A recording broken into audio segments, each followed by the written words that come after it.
Good morning students. तो चलिए बच्चों फिर से हम अपने क्लास को आगे बढ़ाते हुए, तो बच्चों इससे पहले वीडियो में हम जाने थे कि आईपीएससी नॉमेनक्लेचर के बारे में और उनसे जो कुछ संबंधित टर्म थे हम उन सब चीज़ों के बारे में जाने। और जो आज का जो हमारा टॉपिक है बच्चों वह है समावयवता, जिसे हम क्या कहते हैं, आइसोमेरिज्म कहते हैं। क्या कहते हैं? आइसोमेरिज्म।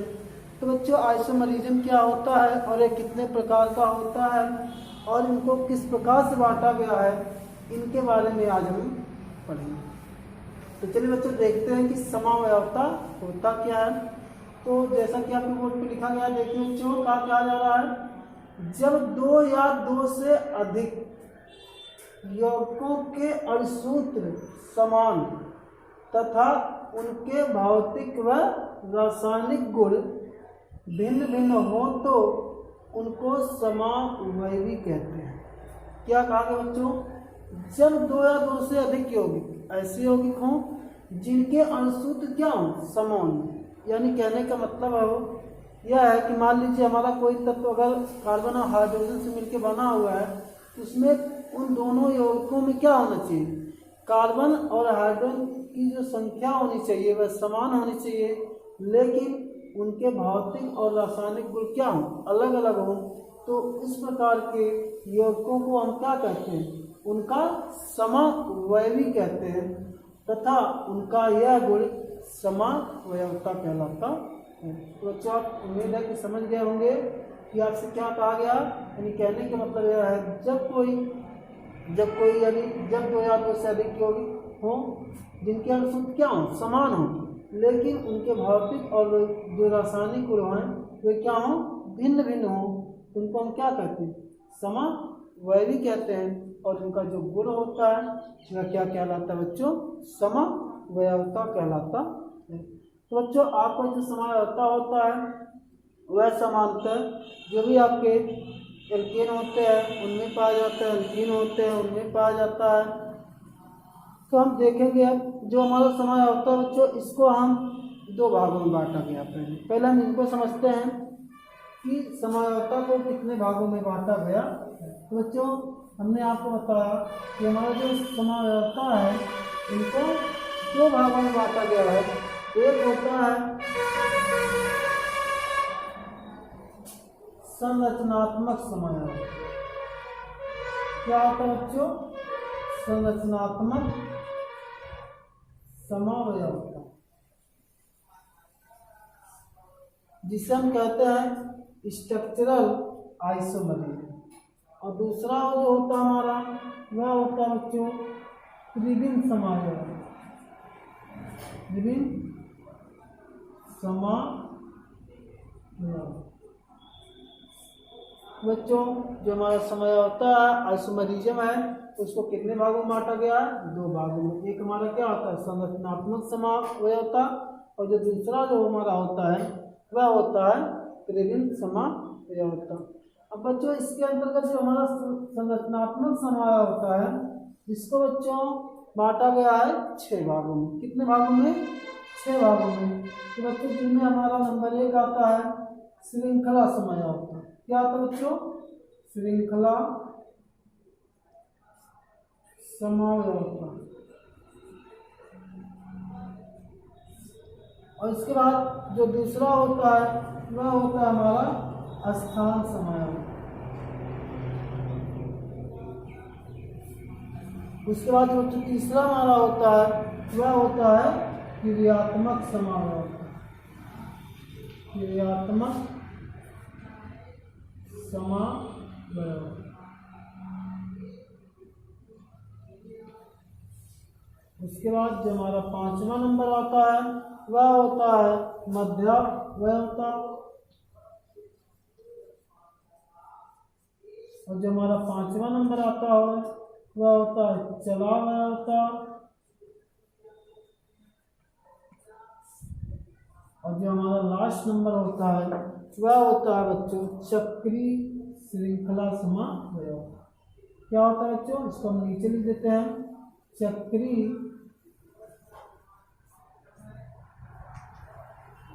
श्रृंखला समावयवता। तो बच्चों जो हमारा संरचनात्मक समावयवता होता है, इनको कितने भागों में बांटा गया बच्चों? 6 भागों में। कौन कौन से बच्चों? नंबर 1 हमारा जिसमें आता है श्रृंखला समावयवता, दूसरा जो होता है वह होता है स्थान समावयवता, और जो तीसरा नंबर होता है वह हमारा होता है क्रियात्मक समावयवता, और जो 4th नंबर है वह क्या है बच्चों? मध्या समावयवता, और जो हमारा 5th नंबर है वह चलावयवता है, और जो हमारा 6th नंबर है वह होता है चक्रीय श्रृंखला समावयवता। और बच्चे जो हमारा है त्रिविम समावयवता है, इसको भी बांटा गया है 2 भागों में। कितने भागों में? 2 भागों में। एक हमारा होता है, क्या लिख देते बच्चों? विन्यासी समावयवता, और जो हमारा दूसरा होता है वह होता है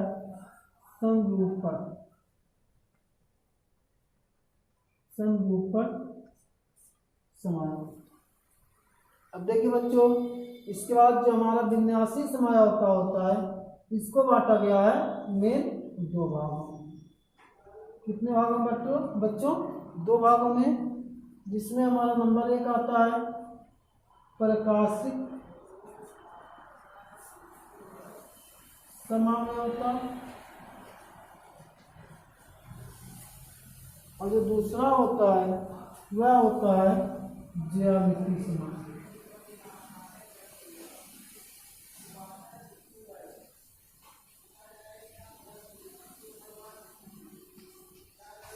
ज्यामितीय समावयवता।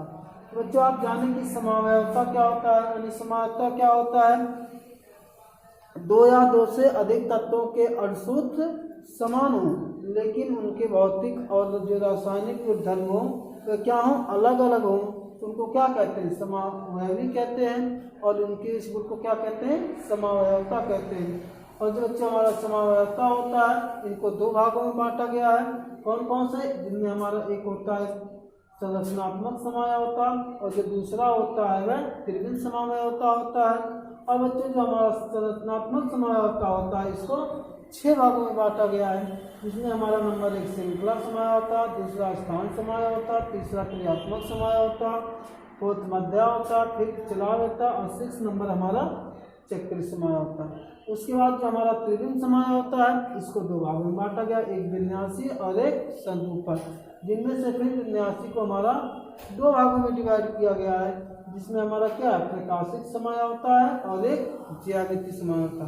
तो बच्चों मुख्य रूप से हमें संरचनात्मक समावयवता पढ़ना है, यानी संरचनात्मक समावयवता के अंतर्गत जितने भी आपके समावयवता आते हैं उनको पढ़ना है। और उसके बाद मुख्य रूप से हमारा जो यह भी है प्रकाशिक समावयवता और ज्यामितीय समावयवता है, इनको पढ़ना है। तो चलिए अब आते हैं हम कि श्रृंखला समावयवता क्या होता है, हम इनके बारे में आपको बताते हैं।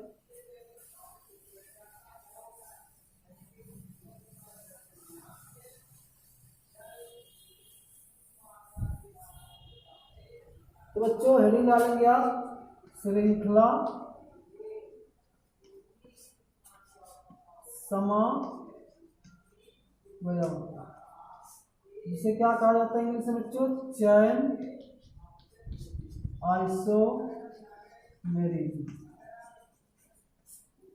आइसोमेरिज्म। तो बच्चों आपका श्रृंखला समावयवता क्या होता है, आप इसको ध्यान से सुनिए। तो देखिए बच्चों, श्रृंखला समावयवता किसे कहा जाता है?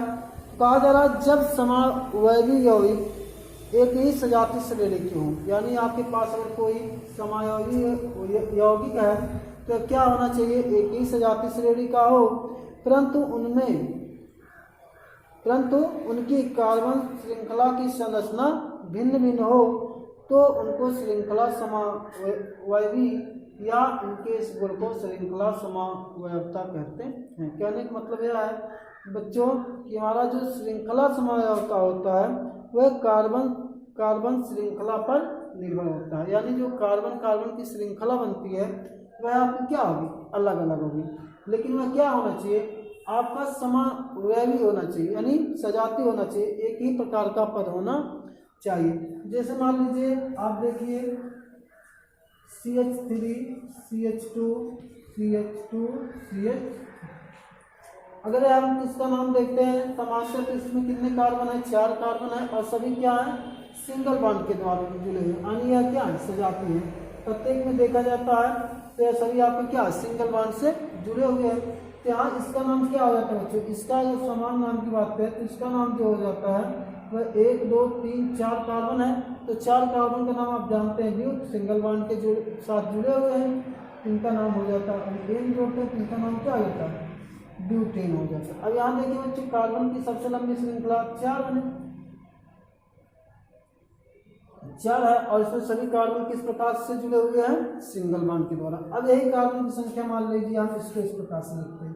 अब इसमें यह भी देख लीजिए आप कि जो कार्बन की संख्या है और हाइड्रोजन की संख्या वह कितनी है, कितने कार्बन है, 1 2 3 4, यानी हम कह सकते हैं ब्यूटेन में 4 कार्बन है और हाइड्रोजन की संख्या 3 2 5 2 7 और 3 10, यानी C4H10।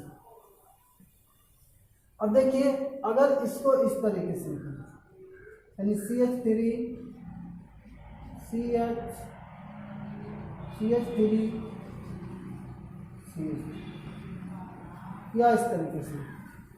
अब इसमें बच्चों देखिए अगर आप ध्यान से देखिए कि इसमें जो कार्बन की संख्या है कितनी है, 1 2 3 4, कितने कार्बन है, 4, और हाइड्रोजन की संख्या कितना है, 3 3 6 3 9 और 1 10, इसमें भी हाइड्रोजन की संख्या क्या है, 10 है। और इनके बीच जो बांड बना हुआ है वह भी किस प्रकार का है, सिंगल बांड है।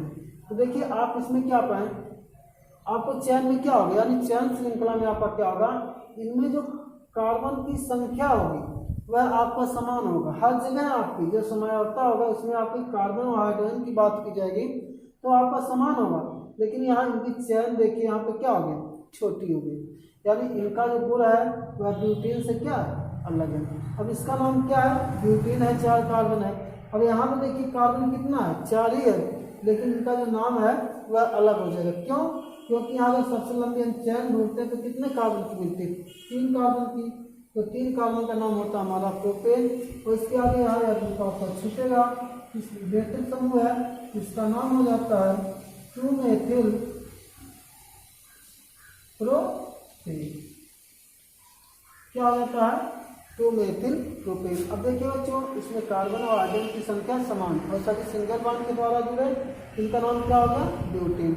लेकिन यहाँ देखिए कार्बन की संख्या भी समान है, हाइड्रोजन की भी संख्या समान है और इसमें जो बॉन्ड है वह भी समान है, लेकिन इनका नाम क्या है, 2-मेथिल प्रोपेन। तो देखिए बच्चों इस प्रकार से आपको क्या, इनका रासायनिक गुण अलग भी हो सकता है और इनका जो आपका रासायनिक गुण अलग होगा। लेकिन आपसे क्या कहा गया है चैन श्रृंखला में कि ऐसे कार्बनिक यौगिक जिनमें उनके कार्बन और हाइड्रोजन की संख्या समान होगी लेकिन उनके चैन में क्या होगा, कमी, यानी जो चैन उनका होगा वह अलग होगा। तो उसे हम क्या कहते हैं, चैन श्रृंखला कहते हैं, यानी चैन आइसोमरिज्म कहते हैं या श्रृंखला समायोक्ता कहते हैं। तो बच्चों यह आपका क्या हो गया, एक श्रृंखला समायोक्ता का उदाहरण है। तो इसी प्रकार देखिए बच्चों यदि आप दूसरा एग्जाम्पल हम आपको बताएं,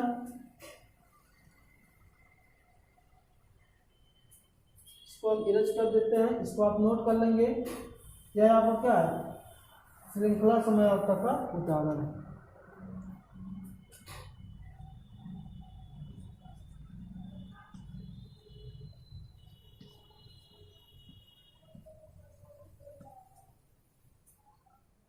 इसमें देखिए बच्चों जो हमारे कार्बन कितने हैं, 5, 1 2 3 4 5, यानी 5 कार्बन है तो 5 5। हाइड्रोजन की संख्या कितना है, 3 4 6 6 3 9 9 3 12, कितना है, 12। तो इसका नाम बच्चों क्या हो जाएगा, 2-मेथिल ब्यूटेन। इसका नाम क्या है बच्चों, 2-मेथिल ब्यूटेन। अब अगर हम इसी को इस तरह लिखते हैं NC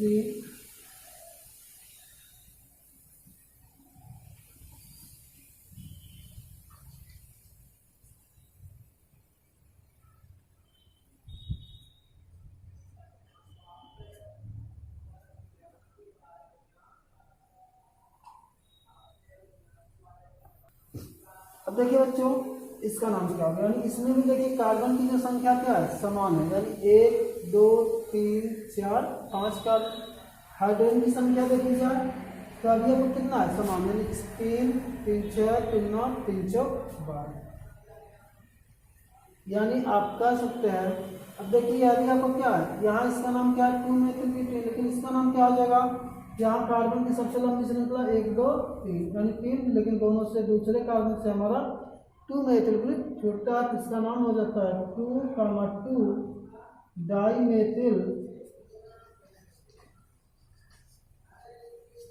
डाईमेथिल प्रोपेन। अब देखिए बच्चों इसमें जो कार्बन और हाइड्रोजन है, यानी इनके जो अणुसूत्र है वह आपके क्या है समान है, लेकिन इनका जो नाम है वह क्या है अलग है। जब इनका नाम अलग है तो इनका गुण भी आपका अलग होगा, रासायनिक गुण भी होगा अलग और भौतिक गुण भी आपका अलग होगा। तो बच्चों इस प्रकार से यह देखिए आपका जो C5H12 होता है यह दो समावयवी आपका श्रृंखला चयन का यानी श्रृंखला समावयवता को प्रदर्शित करता है, जिसमें आपका एक क्या होता है 2 मेथिल ब्यूटेन होता है और दूसरा जो होता है वह आपका 2 डाईमेथिल प्रोपेन होता है। तो बच्चों इस प्रकार से आपने जाना कि जो हमारा चयन समावयवता होता है इसमें तत्वों का जो हमारा कार्बनिक यौगिक होता है उनमें अणुसूत्रों की जो संख्या होती है वह क्या होता है समान होता है, लेकिन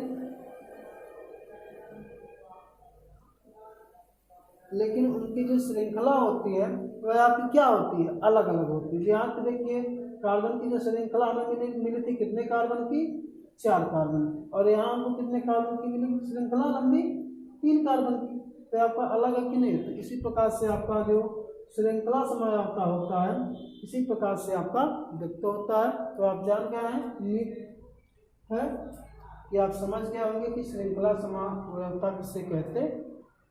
चलिए अब आते हैं हम स्थान समावयव।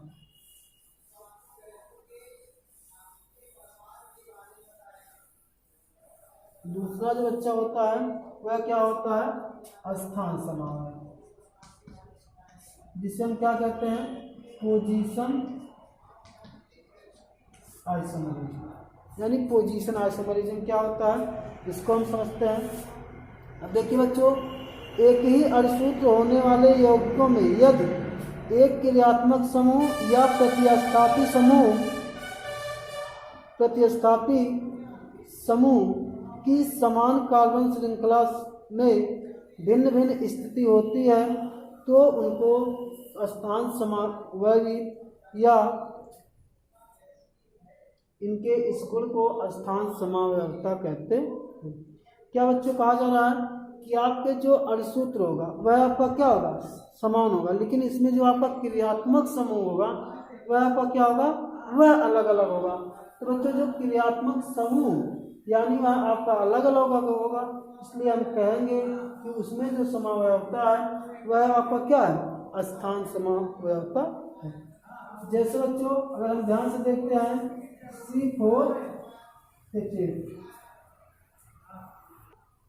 अब देखिए बच्चों आपका जो C4 और H8 होता है वह जो है स्थान समावयवता प्रदर्शित करता है। चलिए अब देखिए यह किस प्रकार से आपका स्थान समावयवता प्रदर्शित करता है। अब देखिए बच्चों कार्बन की संख्या कितनी है 4 1 2 3 4। अब यहाँ अगर हम डबल बॉन्ड कर दें तो यहाँ हाइड्रोजन की संख्या 3 2 5 2 7 और यहाँ हमारा हो गया 9। यहाँ देखिए मिस्टेक हो जा रहा है, यानी हमारा 5 कार्बन हो जाएगा तो यहाँ से 1 कार्बन हमको कम करना पड़ेगा और यहाँ हमारा हो जाएगा 2 कार्बन 2 हाइड्रोजन। अब देखिए बच्चों अगर यहाँ ध्यान से देखते हैं इसमें कार्बन की संख्या कितनी है 4, यानी 1 2 3 4, और हाइड्रोजन की संख्या कितनी चाहिए 1 2 3 4 5 6 7 8। और देखिए सभी कार्बन की जो संयोजकता है वह अभी आपका पूरे तरीके से यानी सभी कार्बन की जो संयोजकता है वो 4 बॉन्ड के द्वारा पूरी हुई है। देखिए इस कार्बन की 1 2 3 4, इस कार्बन की 1 2 3 4, यहाँ जो कार्बन है 1 2 3 4 और यहाँ 1 2 3 4। यानी जो कार्बन की चारों संयोजकताएं हैं वह क्या है, 4 बॉन्ड के द्वारा पूरी। अब यहाँ देखिए बच्चों, इसका जो नाम होगा वह आपको क्या होगा, 1 2 3 4 कार्बन, तो 4 कार्बन का नाम क्या होता है, ब्यूट, और यहाँ डबल बॉन्ड लगा हुआ पहले कार्बन से, तो हम क्या जोड़ेंगे, ई। तो पहले कार्बन से है तो यहाँ पहला 1 और इसका जो नाम हो जाएगा वह हो जाएगा आपका 1 ब्यूटीन। अब देखिए यही जो है, अगर इसको हम इस तरह से लें या इसको हम संयुक्त रूप में लिख देते हैं, CH3 CH double bond CH और यहाँ CH। अब देखिए बच्चों, इसमें भी जो आपको कार्बन की संख्या है वह कितना, 1 2 3 4 कार्बन, हाइड्रोजन की संख्या 3, एक 4 और एक 5 और 5 3 8, यानी हाइड्रोजन की भी संख्या कितना है, समान है।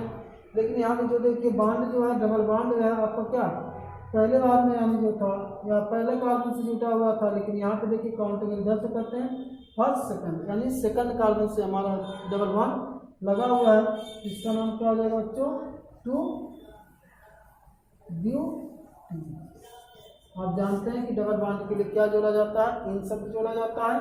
तो देखिए बच्चों, यहाँ आपका COH8 में स्थान समानता है। इनमें देखिए कार्बन की संख्या क्या है, समान, हाइड्रोजन की संख्या समान है, लेकिन यहाँ जो आपका क्रियात्मक समूह है डबल बॉन्ड वह क्या है आपका, अलग अलग है। इसका नाम क्या है, 1 ब्यूटीन, और यहाँ इसका नाम क्या है, 2 ब्यूटीन। तो देखिए 1 ब्यूटीन का जो गुण होगा वह अलग हो सकता है, किससे, 2 ब्यूटीन से। तो इस प्रकार से बच्चों यह आपका क्या है, एक स्थान समावयवता प्रदर्शित करते हैं। अब इसी प्रकार देखिए दूसरा एग्जाम्पल हम आपको बताते हैं। तो दूसरा है बच्चों आपका C4H6, कहा जा रहा है C4H6 और सूत्र वाले भी आपका स्थान समावयवता प्रदर्शित करते हैं। चलिए देखते हैं हम इस प्रकार से हैं, CH3 CH2 C triple bond. यहाँ देखिए बच्चों, कार्बन की संख्या कितना है, 1 2 3 4, यानी 4 कार्बन हो गए। हाइड्रोजन की संख्या 6 होनी चाहिए, 3 2 5 और 1 6, और कार्बन की सभी संयोजकताएं भी क्या है, 4 बॉन्ड के द्वारा, यानी 4 सिंगल बॉन्ड के द्वारा पूरी है। अब देखिए यहाँ पे आप इसका अगर हम नाम लिखते हैं तो इसका नाम हो जाएगा, क्या हो जाएगा बच्चों, 1 ब्यूटाइन, क्योंकि हमारे यहाँ क्या ट्रिपल बॉन्ड है, कमाइन जोड़ते हैं। ये बात आप हिस्से में जान चुके हैं। अब देखिए अगर इसी को हम इस तरीके से लिखते हैं, CH3 C triple bond CH, इसमें भी देखिए बच्चों कार्बन की संख्या समान, यानी 1 2 3 6, यानी 4 कार्बन है। हाइड्रोजन की संख्या 3 और 3 6, लेकिन इसका जो नाम होगा वह क्या होगा, 2 ब्यूटीन।